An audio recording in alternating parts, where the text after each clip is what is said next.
Hello and welcome to my channel. আমার এই channel Bengal নমিশে তোমাদের সকলকে স্বাগতম। আশা করি সকলে ভালো আছো এবং সকলে খুব মনোযোগ সহকারে পড়াশোনা করছো। যারা 2024 উচ্চ মাধ্যমিক দেবে তাদের একদম দোরগোড়ায় পরীক্ষা চলে এসছে। তো তোমাদের এখন একটাই কাজ, খুব মন দিয়ে পড়াশোনা। অনেকেই আমাকে বলেছে যে স্যার ইকোনমিক্স এর সাজেশন। তো আমি আজকে তাই তোমাদের জন্য নিয়ে এসেছি এবছরের সাজেশন। এই সাজেশনটা তৈরি করেছি আমার দীর্ঘদিনের যে টিচিং অভিজ্ঞতা আছে সেই অভিজ্ঞতা থেকে। আশা করছি তোমরা এখান থেকে সব কমন পাবে।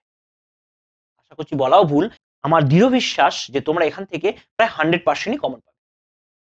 কিন্তু তার জন্য তোমাদের যেটা করতে হবে, এই আমি যে সাজেশনের কোয়েশ্চেন গুলো বলবো, সেই কোয়েশ্চেন গুলো কিন্তু সমস্ত কোয়েশ্চেন খুব ভালোভাবে প্রিপেয়ার হয়ে যেতে হবে। তবে তোমরা কিন্তু পরীক্ষার হল থেকে হাসি মুখে বেরোতে পারবে। তো আমি কি করেছি, ৫ নম্বরের এবং ২ নম্বরের ২ রকম কোয়েশ্চেনেরই সাজেশন করেছি। আমি একে, একে বলবো, তোমরা এগুলো একটু নোট ডাউন করে নিতে পারো। যদি ভালো লাগে অবশ্যই আমার চ্যানেলটিকে সাবস্ক্রাইব করবে এবং তোমার যে বন্ধু-বান্ধব আছে তাদের সঙ্গে ভিডিওটা একটু শেয়ার করবে, যাতে তারাও খুব ভালোভাবে ইকোনমিক্স পরীক্ষা দিয়ে বেরোতে পারে। তো ১ম এই যে ৫ নম্বর কোয়েশ্চেন গুলো করেছি সেগুলো বলি শোনো। উৎপাদন বৃদ্ধির ৩ টি স্তর আলোচনা করো।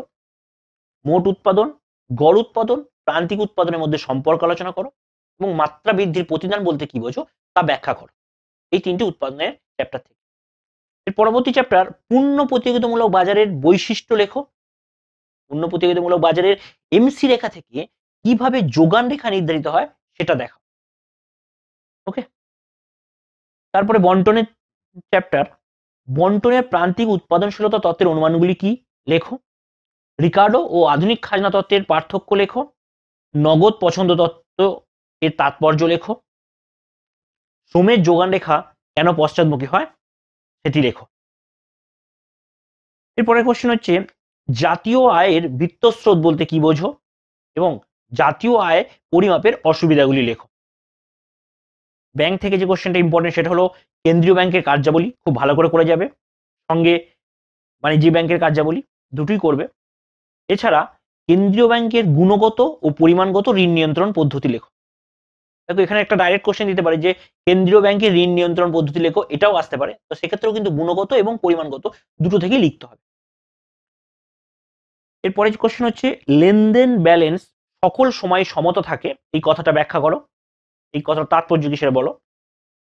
চলতি খাত ও মূলধনী খাতের পার্থক্য লেখো। লেনদেন উদ্বৃত্ত ও বাণিজ্য উদ্বৃত্ত কাকে বলে। এরপরের কোশ্চেন হচ্ছে একটা অঙ্ক, চেষ্টা করছি অঙ্কটাও যাতে তোমাদের কমন পড়ে, তোমরা লেখা করে আসতে পারো। তো তার জন্য আমি অঙ্কটা দিয়ে দিয়েছি। সেটা হচ্ছে একটা সংখ্যা হচ্ছে ১০, ২০, ৩০, ৪০ এবং ৫০। এই ৫টি সংখ্যার সমপার্থক্য লেখো। অথবা এটা পড়তে পারে, এই যে নিচে দেখতে পাচ্ছ লেখা, এক্স এর মান 2, 3, 4, 5, 6, 7 এবং তাদের ফ্রিকোয়েন্সি এফ সমান ৬, ৫, ৩, ৪, ৭, ৩, এদের এরম যদি ডেটা পড়ে তো তার সমক পার্থক্য লেখো। এছাড়া আসতে পারে দারিদ্র্য বজায় থাকার কারণ লেখো, অথবা আয় বৈষম্যের কারণ লেখো এবং বিভিন্ন ধরনের যে বেকারত্ব হয় তাদের সংজ্ঞা লেখো। এই কটা বড় কোশ্চেন আছে। তোমরা কিন্তু এই বড় কোশ্চেন কোনটা বাদ দিও না। খুব ছোট করে সাজেশন করার চেষ্টা করেছি, যাতে তোমাদের যারা অল্পও প্রিপেয়ার হয়েছো তারা যেন সব কোশ্চেন করে আসতে পারো। এখান থেকে কেন কাটছাট করো না, তাহলে কিন্তু খুব সমস্যা হবে তোমাদের।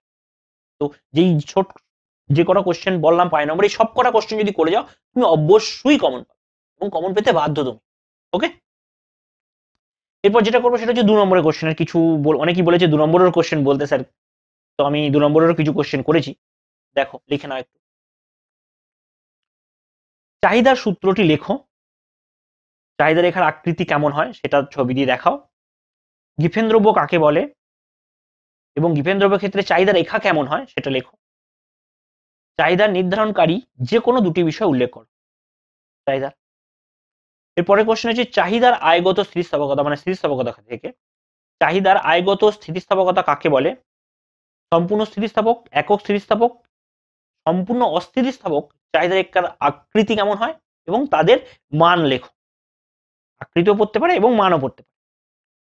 পারস্পরিক দামগত স্থিতিস্থাপকতা কাকে বলে। এর সঙ্গে একটা কোশ্চেন অঙ্ক দিয়েছি। ধরো দাম ১৫ টাকা থেকে বেড়ে যদি ২৫ হয় এবং চাহিদা ২০ ইউনিট থেকে কমে যদি ১৫ ইউনিট হয়, তাহলে তার স্থিতিস্থাপকতার মান কত। এটা একটা অঙ্ক পড়তে পারে, এরকম একটা অঙ্ক। ব্যয় থেকে এসি রেখা, এমসি রেখা, এভিসি রেখা, এএফসি রেখা এবং টিএফসি রেখা, অর্থাৎ গড় ব্যয়, প্রান্তিক ব্যয়, গড় পরিবর্তনশীল ব্যয়, মোট স্থির ব্যয় এবং গড় পরিবর্তনশীল ব্যয়, এদের আকৃতি কিরূপ হয়, উৎপাদন বন্ধের বিন্দু কাকে বলে, না লাভ না ক্ষতির বিন্দু কাকে বলে, এর সঙ্গে থাকবে সুযোগ ব্যয় কাকে বলে, স্থির ব্যয় ও পরিবর্তন ব্যয়ের দুটো উদাহরণ লেখো। এছাড়া এসি এমসির সাথে কখন সমান হয়, এই কোশ্চেনটা থাকতে পারে।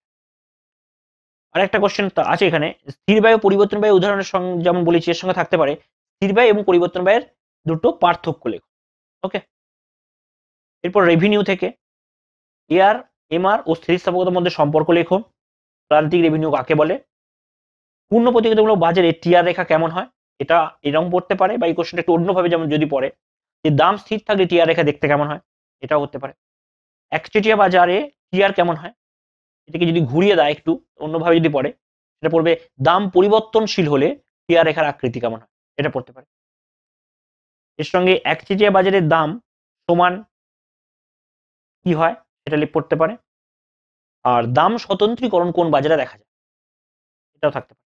এর সঙ্গে আছে এপিসি এবং এপিএস ইকুয়ালস টু কত হয়, MPC plus amps equals to কত হয়, বিনিয়োগ গুণকের মান কত, বা বিনিয়োগ গুণকের মান যেটা আছে সেটা কত লিখতে হতে পারে।